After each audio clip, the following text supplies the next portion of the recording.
안녕하세요. 마음 레시피입니다. 여러분은 이런 경험 해보셨나요? 나한테 분명 나쁜 걸 아는데도 자꾸 나쁜 걸 하거나 상대가 나를 이용하는 걸 알면서도 자꾸 그 사람에게 끌리고 원하는 대로 해주는 그런 일들이요. 오늘은 그런 분의 사연을 통해 왜 그런 일이 벌어지게 되는지 어떻게 대처해야 하는지 이야기해 보려고 합니다. 그럼 사연을 들어볼까요? 저는 엄마와 같이 살고 있는 40대 여성입니다. 형제는 제 밑으로 여동생이 한 명 있고 여동생은 작년에 결혼해서 지방에 살고 있습니다.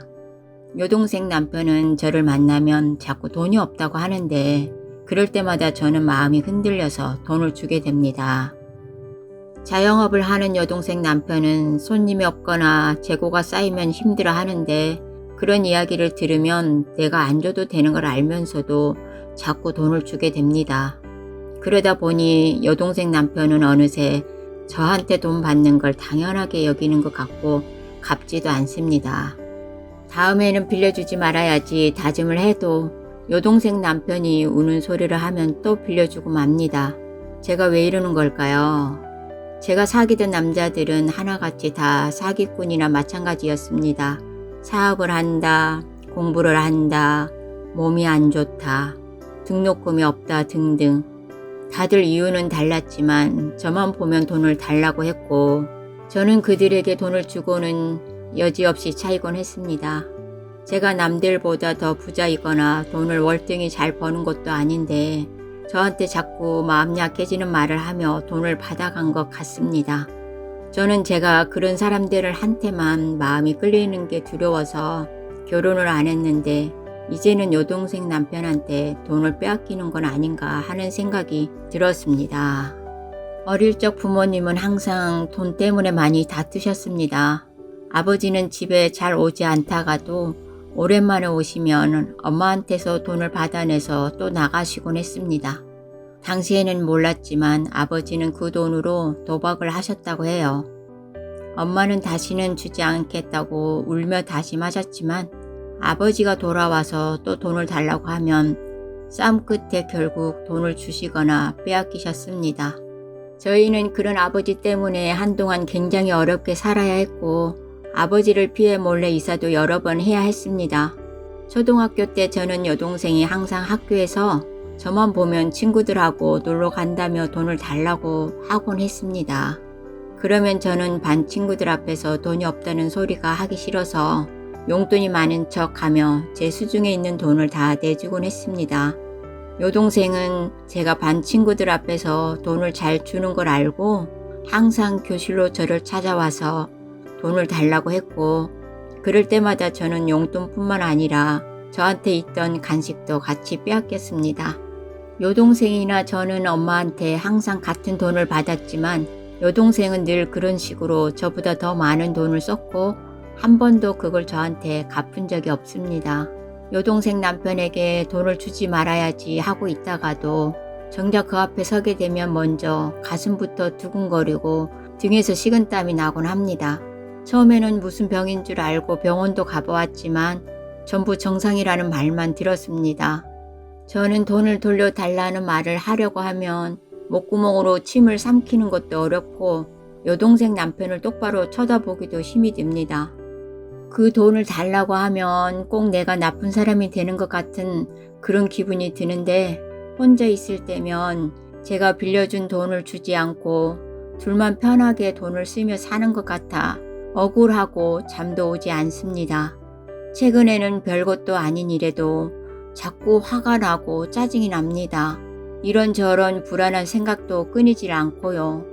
혹시 내가 없을 때 엄마 혼자 있다가 잘못되시면 어떡하나 싶어 밖에도 잘 나가지를 못하겠고 가만히 있다가도 분노가 치밀어 올라서 자꾸 물건을 집어 던지게 됩니다.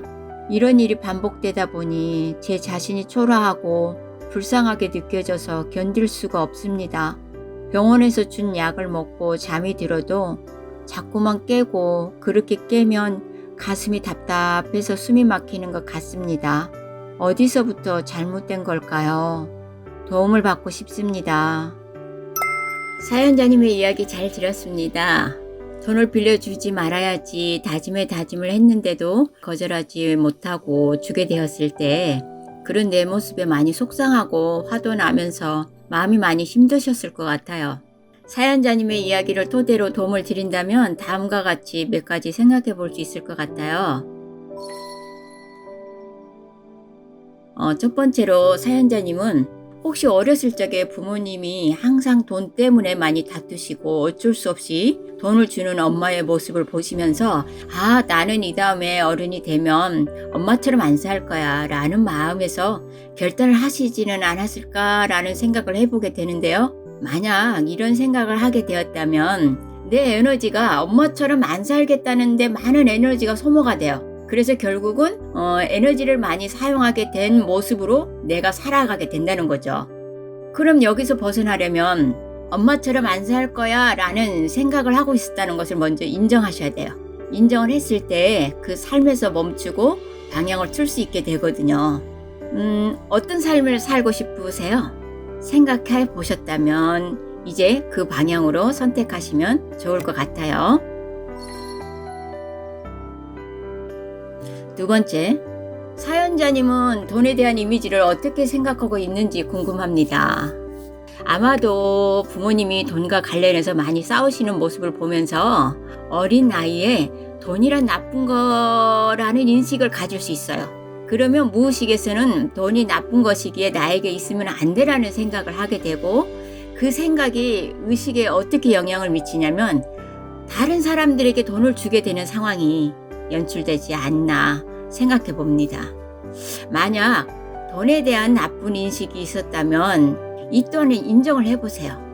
인정을 하셨다면 이제 앞으로 돈에 대한 인식을 어떻게 바꾸고 싶으신지 사연자님의 탁월한 이미지 트레이닝을 기대합니다. 세 번째, 사연자님은 스스로가 어떤 사람이라고 생각하고 있는지 궁금해요. 타인의 요구에 거절을 잘 못하는 이유 중에 하나가 거절을 하면 내가 나쁜 사람으로 보이거나 나를 싫어하거나 미워할까봐 두려워서 거절을 못하는 경우가 있어요. 만약 이런 생각을 가지고 있다면 이 생각은 어렸을 때 만들어지게 되는데요. 어렸을 때의 나는 힘이 없고 할 수 있는 것이 없기에 내가 살아가기 위해서는 타인의 요구에 거절하지 못하고 순응할 수밖에 없었을 거예요. 그런데 이 방법을 성인이 되어서도 먹히면 좋은데 그렇지 않다면 방법을 바꿔야 된다는 거죠. 아이 때는 선택할 수 있는 것이 거의 없었다면 이제 성인이 되어서는 다양한 선택을 할 수 있다는 것을 아셔야 돼요. 다시 말해서 성인은 내 인생을 내가 책임질 수 있다는 거지요. 내가 나를 보호하기 위해서 다양한 선택을 할 수 있다는 것을 기억하시고 어떤 선택이 나에게 유익한지를 생각하시고 거절하는 것이 나에게 유익하다 생각되면 그 거절은 곧 나를 위한 것이지 내가 나쁜 사람이 되는 것이 아니라는 것을 알아주셨으면 좋겠습니다. 네 번째, 사연자님은 남자들에 대한 이미지가 어떤지 궁금합니다. 여동생 남편에게 돈을 안 주려고 생각만 해도 가슴부터 두근거리고 등에서 식은땀이 난다고 하셨는데 혹시 어려서 아버지를 만났을 때도 이런 증세가 있었을까요?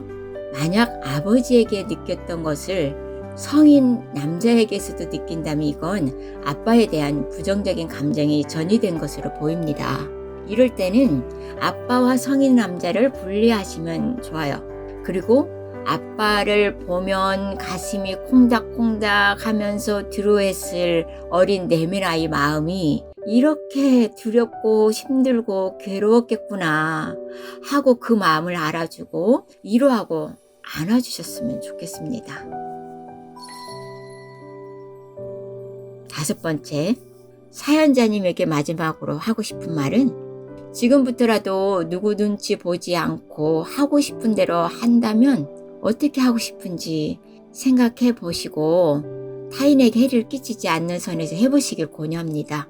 별것도 아닌 일에도 자꾸 화가 나고 짜증이 난다는 것은 내가 하고 싶은 대로 못해서 그런 감정이 올라올 수도 있고요.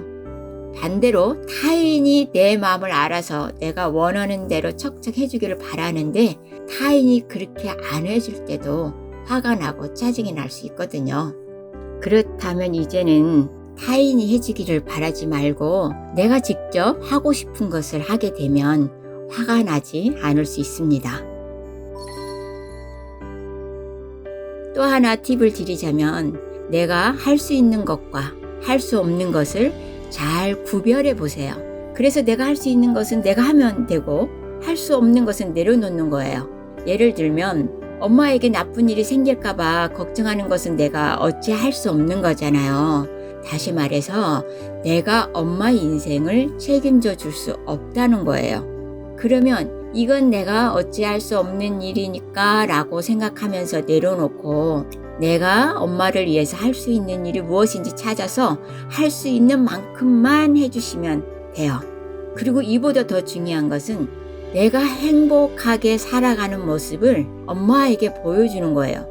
저는 이것이 가장 큰 효도라고 생각합니다. 여기까지 사연자님의 이야기에 피드백을 드렸는데요.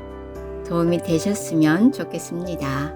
또 궁금한 것이 있으시면 언제든 댓글로 남겨주세요.